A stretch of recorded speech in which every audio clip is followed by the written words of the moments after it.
Hello everyone. Today I will be discussing about social learning theory. Ano nga ba ang ibig sabihin ng social learning theory? Social learning theories believe crime is a product of learning the norms, values, and behaviors associated with criminal activity. This learning process encompasses both the practical skills of committing crimes and the psychological coping mechanism to manage guilt or shame. Three key theories within this framework are differential association, differential reinforcement, and neutralization theory. Ang social learning theory ay isang teorya na nagpapaliwanag kung paano natututo ang mga tao sa pamamagitan lamang ng pagmamasid at pakikipag-ugnayan sa ibang tao. It is stated here that the criminal learns by observing or influenced by others. So, we have the three most prominent forms of social learning theory. The first one is differential association theory. It was developed by Edwin Sutherland, and according to his theory, becoming a criminal is a learning process. Conversely, it may be possible to help troubled youth forgo criminality if they are taught pro-social behavior and attitude. Sa teoryang ito, ipinaliwanag ni Edwin kung paano natututo ang mga tao ng kriminal na pag-uugali. Ang mga tao ay natututo ng kriminal na pag-uugali sa pamamagitan ng pakikipagsalamuha or pakikipagsocialize sa mga taong may ganito ring pag-uugali. Halimbawa, ang isang individual na nakatira sa isang lugar na may mataas na crime rate ay mas lamang na matututo ng kriminalidad na pag-uugali dahil siya ay nakalantad o nakikipagsalamuha sa mga taong nagsasagawa ng mga kriminal na gawain. Next is the principle of differential association. The basic principle of differential association are explained as follows. Criminal behavior is learned. This statement differentiates Sutherland's theory from prior attempts to classify criminal behavior as an inherent characteristics of criminals by suggesting the delinquent and criminal behavior is learned. He implied that it can be classified in the same manner as any other learned behavior such as writing, painting, or reading. It is explained here na ang mga individual na hindi pinanganak na kriminal ngunit nagiging kriminal sa pamamagitan ng pag-iugnayan sa iba or pakikipagsalamuha. Next is, learning is a byproduct of interaction. Sutherland believed individuals do not start violating the law simply by living in the crimogenic environment or by manifesting personal characteristics such as low IQ or family problems associated with criminality. People actively participate in the learning process as they interact with other individuals who serve as teachers and guides in crime. Thus, criminality cannot occur without the aid of others. So, it is explained here na ang kriminal ay natututunan sa pamamagitan sa pakikipag-ugnayan sa iba. Naniniwala si Sutherland na hindi basta-basta mulang lumabag sa batas ang mga tao dahil lang sa nakatira sila sa isang kapaligiran na nanghihikayat ng krimen. Next is criminal techniques are learned. This requires learning the specific directions of motives, drives, rationalizations, and attitudes. Young delinquents learn from their associates the proper way to pick a lock, shoplift, and obtain and use narcotics. Ibig sabihin, natututo ang tao through observation of others. Ginagaya nila ang mga paraan ng iba para sa paggawa ng krimen. Halimbawa, sa pagnanakaw, maaaring matuto ang isang tao kung paano mag-unlock ng kandado through panunood ng video tutorial online or pagpapaturo sa kaibigan na sangkot sa pagnanakaw. And lastly is perceptions of illegal code influence motives and drives. The specific directions of motives and drives is learned from perceptions of various aspects of legal code as being favorable or unfavorable. So, sinasabi dito na kapag ang individual ay nakalantad sa mga kahulugan sa kasi na guys na may sipon kasi ako.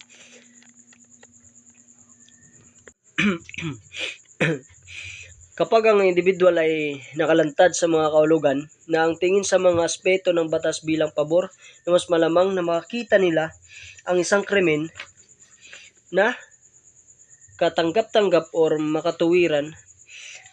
Halimbawa, ang isang tao na napapaligiran ng mga individual na ang tingin sa pagbebenta ng droga bilang isang legit na paraan upang kumita ng pera ay maaaring magkaroon ng isang paborableng kahulugan ng gawain na ito. So next, differential reinforcement theory. It is another attempt to explain crime as a type of learned behavior, first proposed by Ronald Akers in collaboration with Robert Burgess in 1966. It is a version of social learning view that employs both differential association concept along with elements of psychological learning theory. It integrates operant conditioning, reinforcement, and punishment, and considers the balance of rewards and punishments in shaping criminal behavior. Also highlights the role of social and non-social reinforcement. So it is explained here. It is explained in this theory by Ronald Akers and Robert Burgess na ang kriminal daw ang kriminal na ang pagiging kriminal ay hindi lamang natututunan sa pamamagitan ng pakikipag-ugnayan sa iba, kundi pati na rin sa pamamagitan ng mga ng mga kahinatnan sa mga susunod na pag-ugali ngayon.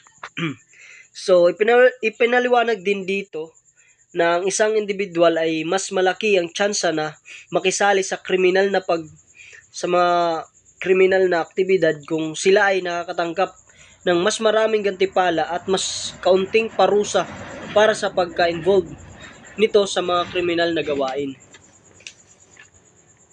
Halimbawa, ang paggamit ng droga, ang isang tao ay maaaring magsinungaling. Ang isang tao ay maaaring magsimulang gumamit ng droga dahil sa tingin nila ay ito ay pabor sa kanila. Yun lang. And the last one is neutralization theory. It is identified with the writings of David Matza and his associate Graham Sykes.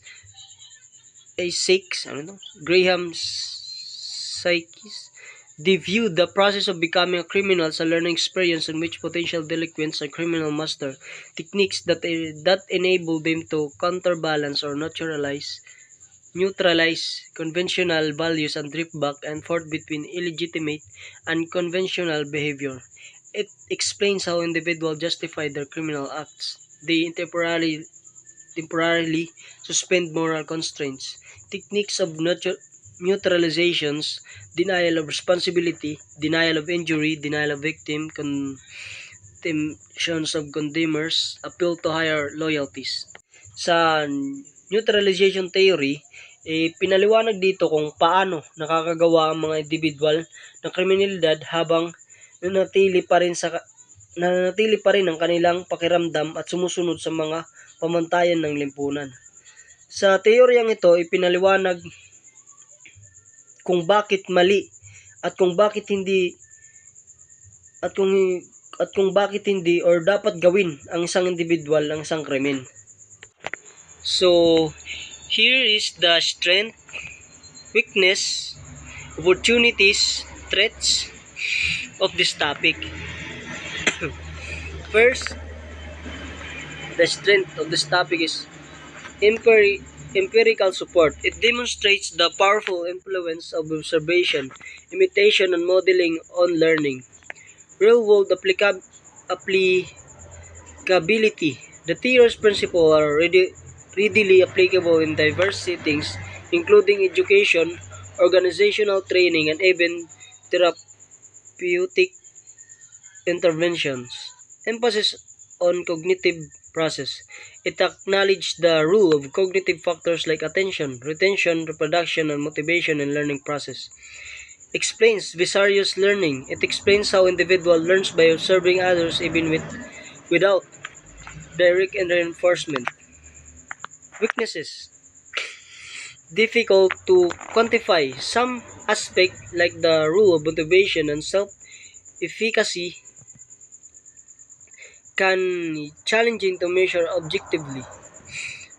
Overemphasis on observation. It overemphasizes it overemphasizes the rule of observation and imitation, potentially underestimating the influence of other factors such as innate abilities, individuals' experiences, and intrinsic motivation. Limited explanation of internal processes. It doesn't delve deeply into intricate workings of the human mind, such as the specific neural mechanism involved in observational learning. Ethical consideration. The potential for modeling undesirable behaviors is a significant ethical concern. Care must be taken to ensure that the models presented are positive and constructive. Difficult to quantify. Some aspects like the rule of motivation and self-efficacy can challenging to measure objectively. Overemphasis on observation. It over it overemphasizes the rule of observation and imitation, potentially underestimating the influence of other factors such as innate abilities, individual experience, and intrinsic motivation. Limited explanation of internal processes. It doesn't delve deeply. Paras man lang ngayon ini. So, opportunities. Integration with neuroscience. Advances in neuroscience offer opportunities to explore the neural underpinnings of observational learning and other aspects of social learning theory, leading to a more complete understanding. Technological advancement. Digital technologies, including virtual reality and simulation, provide a new avenues for applying and testing the theory's principle in innovative ways, addressing complex social issues.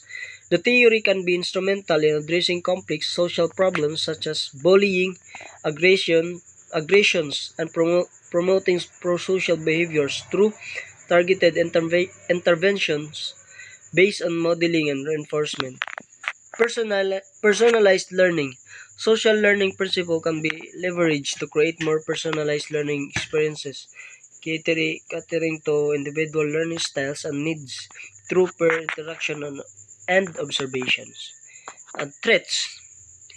Alternative theories. It poses a challenge to the dominance of social learning theory.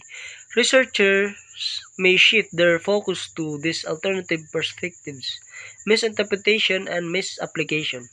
The theory might lead to ineffective or even harmful intervention. Changing social context. The rapid pace of societal change and technological advancements necessitates continuous adaptations and refinement of the theory to remain relevant and applicable. Lack of focus in individual differences. The theory can benefit from a more explicit focus on how individual factors like personality, temperament, and cultural background influence learning through observation.